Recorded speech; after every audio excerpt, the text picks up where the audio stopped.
Bapak-bapak dan ibu,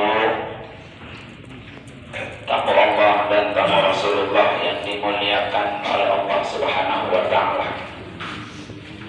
Alhamdulillah wa syukurillah, pada pagi hari ini kita masih diberi kesempatan oleh Allah beribadah di tempat yang sangat mulia, yaitu di Makkah Al-Mukarramah. Mudah-mudahan kita semua Allah beri kesempatan bisa datang lagi berulang kali. Para bapak dan ibu, terutama kami yang dari Kloter 9 JKS, yang insya Allah hari Minggu besok sudah akan meninggalkan kota Makkah untuk kembali ke tanah air tercinta. Tentunya buat jamaah yang hari ini akan melakukan tawaf wada. Tawaf wada ini di dalam rangkaian ibadah haji adalah wajib haji. Kalau ada jamaah yang tidak tawaf wada, maka hajinya sah, tapi harus bayar dam 1 ekor kambing. Makanya ada fatwanya bagi jamaah-jamaah yang sekiranya sudah risti atau lansia, maka boleh tawaf ifadah digabung niatnya dengan tawaf wada, karena kondisinya yang memang sudah kurang memungkinkan. Tapi bagi orang-orang yang tidak punya kendala, maka tawaf wada itu momen yang sangat penting. Kenapa sangat penting? Karena ada satu doa ketika kita tawaf wada yang kita minta kepada Allah. Biasanya kita kalau tawaf putaran pertama, putaran kedua, sampai putaran ketujuh doanya beda-beda. Tetapi ketika tawaf wada itu doanya satu. Selama 7 putaran, 7 kali doa itu kita minta. Apa di antara doanya? Allahumma ardudna ila baitika hada warzuqna al-auda thumma al-auda karratin ba'da marratin ta'ibuna abiduna. Ya Allah, Engkaulah yang maha mengendalikan kami. Engkaulah yang maha mengendalikan kami. Maka kembalikanlah kami ke rumahmu ini. Maka kembalikanlah kami ke rumahmu ini, dan berilah kami rezeki untuk bisa kembali lagi ke rumahmu ini berulang kali. Nah, itu kita minta. Ya Allah, berikan kami rezeki untuk bisa datang lagi ke rumahmu ini, ke Ka'bah, marratin ba'da marratin, karratin ba'da marratin, berulang kali. Jadi Bapak Ibu, ketika tawaf wada nanti berdoa bukan minta dikembalikan ke rumah Allah tahun depan, bukan. Tapi mintanya, ya Allah, berikan kami rezeki untuk bisa datang lagi ke rumahmu ini, ke Ka'bah, karratin ba'da marratin, berulang kali. Untuk apa? Ta'ibuna abiduna, untuk bertaubat dan beribadah. Jadi niat untuk kita datang ke Ka'bah ini, satu, untuk bertaubat. Yang kedua, untuk beribadah. Ya. Karena Ka'bah itu Bapak Ibu sekalian bukan hanya ketika kita berada di Mekah. Tetapi Ka'bah itu ada di sini. Qalbul mukmin Ka'bah. Hatinya orang beriman itu adalah Baitullah, Ka'bah. Jadi setiap hari kita harus ketemu dengan Ka'bah, walaupun jarak yang tidak berdekatan. Maka ketika kita ketemu dengan Ka'bah, yang kita lakukan adalah at-taibu, itu bertaubat. Jadi taubat itu Bapak Ibu sekalian harus kita lakukan setiap hari, setiap saat. Dengan apa bertaubat? Satu, dengan beristighfar. Astagfirullahalazim li wa liwalidayya, atau astagfirullahalazim alladzi la ilaha illa huwal hayyul qayyum wa atubu ilaih. Nabi itu beristighfar, bertaubat setiap hari 70 kali atau 100 kali. Nabi yang tidak punya dosa, kita yang sudah dosa. Maka istighfar kita setiap hari lebih dari 100 kali, karena dosa kita banyak. Yang kedua, dengan bertaubat.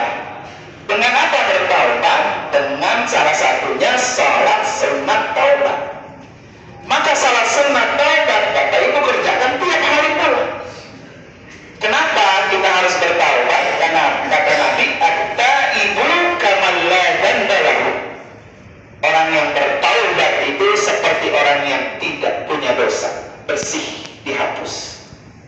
Dan ini Allah sudah nyatakan dalam surah Asy-Syura ayat 25. Ya, kata Allah, innalladzi, apa namanya itu? Sesungguhnya orang-orang yang bertaubat an ibadihi, ya, an ibadihi la yaghfir anis sayyi'at. Jadi orang-orang yang bertaubat itu Allah maafkan, Allah hapus dari segala dosa-dosa. Nah, supaya haji kita tetap mabrur ini ya, maka taubat itu selalu kita lakukan. Nah, kalau Bapak Ibu nggak sempat salat sunat taubat, maka boleh orang salat sunat taubat digabung dengan salat sunat duha. Dan kalau duha pasti setiap hari.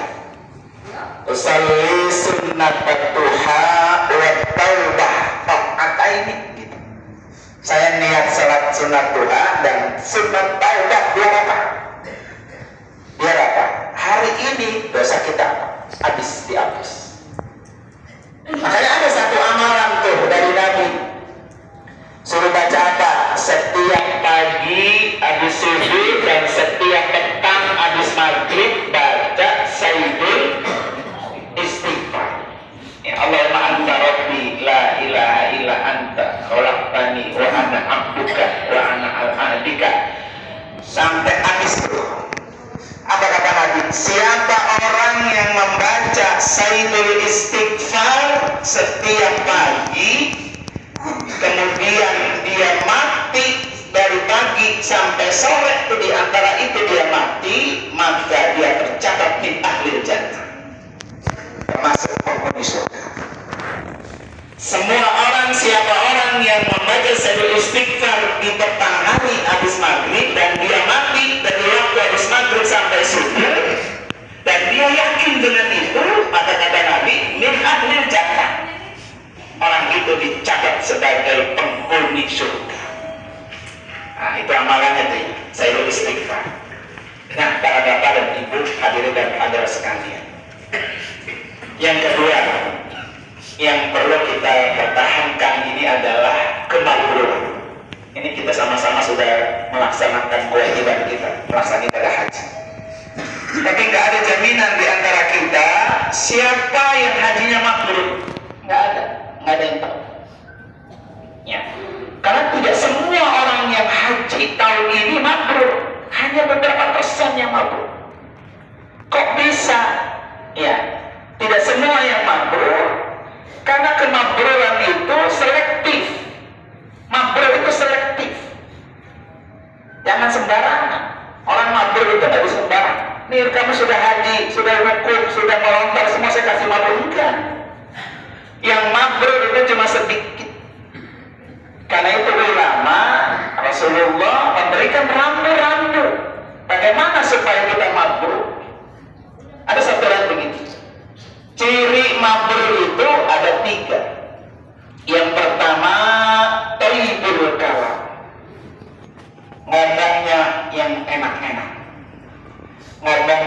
baik-baik.